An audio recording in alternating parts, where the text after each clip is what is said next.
हम कभी भी किसी भी सिचुएशन को पूरी तरह से नहीं देखते हैं, किसी भी प्रॉब्लम को पूरी तरह से नहीं देखते हैं, बस उसके एक छोटे से फ्रेगमेंट को देखते हैं और उसके बेस पे अपने कुछ कंक्लूजन्स ड्रॉ कर लेते हैं, जिसकी वजह से जो सोल्यूशन है वो प्रॉपर्ली निकल नहीं पाता है। तो आज हम कोशिश करेंगे ये जो प्रॉब्लम है जिसको कोरोना वायरस कहते हैं, इसको पूरी तरह से देखने की, क्योंकि तभी हम इसका एक प्रॉपर सोल्यूशन निकाल सकते हैं। आज की डेट में अगर बात करी जाए इस प्रॉब्लम की, तो सिचुएशन ये है कि 80,000 से ऊपर केसेस हो गए हैं और नियर अबाउट 2,500 से ज़्यादा डेथ्स हो चुकी हैं। और जहां 10 दिन पहले तक सिर्फ 2,000 केसेस पर डे की एवरेज आ रही थी, आज की डेट में वो बढ़ करके 4,000 केसेस पर डे की एवरेज हो चुकी है।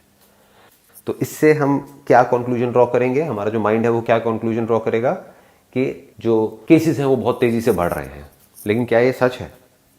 हाँ, ये सच है, इसमें कोई डाउट नहीं है, लेकिन ये कंप्लीट पिक्चर नहीं है। कंप्लीट पिक्चर क्या है? इसका एक दूसरा एस्पेक्ट भी है, वो ये है कि अगर 10 दिन पहले तक आप देखेंगे तो सिर्फ 10 लाख टेस्ट हुए थे, जिसकी वजह से 40,000 केसेस थे। तो एवरेज कितनी आई? 4%।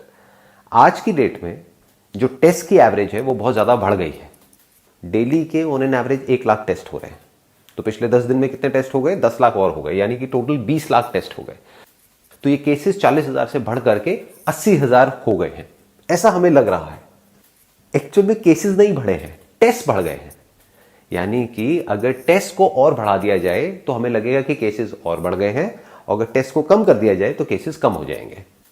तो कहीं भी मीडिया में, न्यूज में, कहीं पर भी ये बात नहीं हो रही है कि कितने टेस्ट हो रहे हैं और उसके प्रोपोर्शन में कितने केसेस आ रहे हैं। हर जगह पे बात क्या हो रही है? केसेस बढ़ रहे हैं, केसेस बढ़ रहे हैं, केसेस बढ़ रहे हैं, जिससे हमें क्या लग रहा है कि वायरस फैल रहा है, कोरोना वायरस बढ़ रहा है, केसेस बढ़ रहे हैं। ना तो केसेस बढ़ रहे हैं, ना ये वायरस फैल रहा है, टेस्ट बढ़ रहे हैं। क्योंकि एक्चुअल में केसेस क्या है उसको तो अभी हमको कैलकुलेट करना पड़ेगा समझने के लिए कि कितने केसेस ऑलरेडी है इंडिया में। तो एक्चुअल में केसेस नहीं बढ़ रहे हैं, इतने केसेस डिटेक्ट हो रहे हैं क्योंकि टेस्ट बढ़ रहे हैं। तो अब एक बार थोड़ी सी कैलकुलेशन करते हैं कि अभी इस समय एक्चुअल में कितने केसेस हैं इंडिया में। क्या 80,000 है, या उससे कम है, या उससे ज्यादा है? बड़ा सिंपल है, ये परसेंटेज हमारे पास में निकल करके आ रही है, जिसमें कि बिल्कुल क्लियर है कि पहले जब 10 लाख टेस्ट हुए थे तो केसेस थे 40,000, आज 20 लाख टेस्ट हो गए हैं तो केसेस हैं 80,000, यानी कि परसेंटेज कितनी हो गई? 4%। तो बड़ा सिंपल है, जो हमारी कंट्री की पॉपुलेशन है उसको 4% से हम मल्टीप्लाई कर देते हैं, यानी 130 करोड़ इंटू 4%, ये होता है 5 करोड़ 20 लाख, नियर अबाउट समझ लेते हैं 5 करोड़। बट ये तरीका ठीक नहीं होगा, बिकॉज अभी भी इंडिया में बहुत सारी एरियाज ऐसे हैं जहां पर के बहुत ज़्यादा केसेस डिटेक्ट नहीं हुए हैं। जिस तरह से अभी कुछ दिन पहले गवर्नमेंट ने जोन्स में अलग अलग डिवाइड किया था, तो उससे हम एक आइडिया लगा सकते हैं। तो इसमें से 80% को हम हटा देते हैं, यानी कि जो रूरल एरियाज हैं उसको हटा देते हैं, सिर्फ अर्बन एरियाज की बात करते हैं। तो अगर 5 करोड़ में से हम 80% को हटा देते हैं तो यानी 4 करोड़ हम हटा देते हैं उसमें से। तो आज की डेट में केसेस कितने निकल करके आ रहे हैं हमारे पास में? 1 crore. 1 crore cases on the most conservative side आज की डेट में इंडिया के अंदर है। और अब अगर हमने यहां तक कैलकुलेशन कर ली है तो ये बात भी समझने में हमको देर नहीं लगनी चाहिए कि अब इसको रोकने का कोई तरीका नहीं है। यानी कि अगर 1 करोड़ लोग जिनको या तो हो चुका है पास्ट में या अभी है, तो उसको आगे मल्टीप्लाई होने से हम नहीं रोक सकते हैं। यानी 1 करोड़ का 2 करोड़ भी होगा, 5 करोड़ भी होगा, 10 करोड़ भी होगा। एक एंगल से आप देखोगे, अगर बिना सिचुएशन को समझे तो आप क्या कहोगे? अरे ये तो बहुत बुरा है कि अब आने वाले टाइम में 10 करोड़ केसेस हो जाएंगे, 20 करोड़ हो जाएंगे। दूसरे एंगल से अगर आप समझने की कोशिश करोगे तो ये बहुत ही अच्छा है हमारी कंट्री के लिए, क्योंकि इससे हमको क्या समझ आ रहा है कि हम लोगों ने हर्ड इम्यूनिटी अचीव कर ली है। क्यों? क्योंकि डेथ रेट बहुत कम है। इनफैक्ट अगर आप पूरे वर्ल्ड में देखोगे तो सबसे कम डेथ रेट इंडिया में है।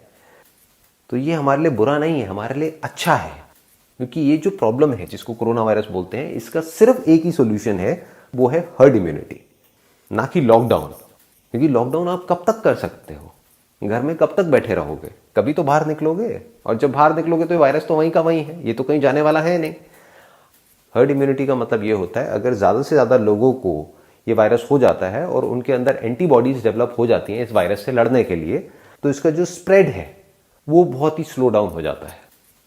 Just to give you an idea, अगर ये वायरस नहीं भी होता तब भी हर महीने इंडिया में ऑन एन एवरेज 6 लाख से ज्यादा डेथ्स होती हैं अलग अलग बीमारियों की वजह से।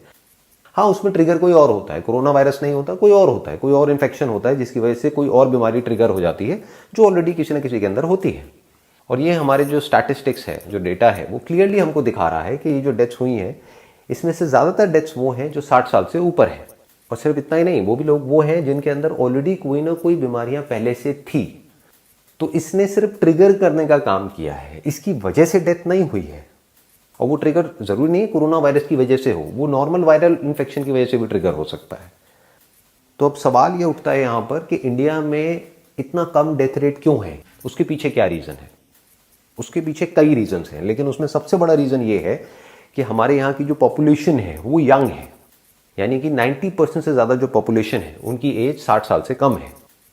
दूसरा रीज़न क्या है कि हमारी इंडियंस की इम्यूनिटी वैसे ही कंपैरेटिवली स्ट्रांग है वेस्टर्न वर्ल्ड से। जैसे फॉर एग्जांपल बाहर से कोई इंडिया में आता है तो उसको थोड़ा सा भी कुछ खा पी ले तो वो बीमार पड़ जाता है। हम लोग अपना चलते रहते हैं, यहाँ पे हमको कोई दिक्कत नहीं है, क्योंकि यहाँ पे ऑलरेडी जो इन्फेक्शंस हैं और अलग अलग तरह के वायरसेस हैं वो बहुत ज़्यादा हैं। तो हमारी बॉडी ऑलरेडी इम्यून है बहुत तरह के वायरसेस के लिए, बहुत तरह के बैक्टीरियाज के लिए। तो this could be another reason.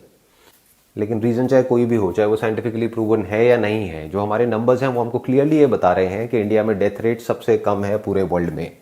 इसका मतलब क्या है कि हम हर्ड इम्यूनिटी को बड़े आराम से अचीव कर सकते हैं, प्रैक्टिकली अचीव कर सकते हैं, बिना हमारा जो पूरा का पूरा जो मेडिकल सिस्टम है उसके ऊपर प्रेशर डालें। तो मेरा हम्बल सजेशन ये है गवर्नमेंट ऑफ इंडिया को कि अब आप इस लॉकडाउन वाले माइंडसेट से बाहर निकल करके हर्ड इम्यूनिटी के बारे में सोचिए, क्योंकि वो ही परमानेंट सॉल्यूशन है इस प्रॉब्लम का। Thank you so much for your time.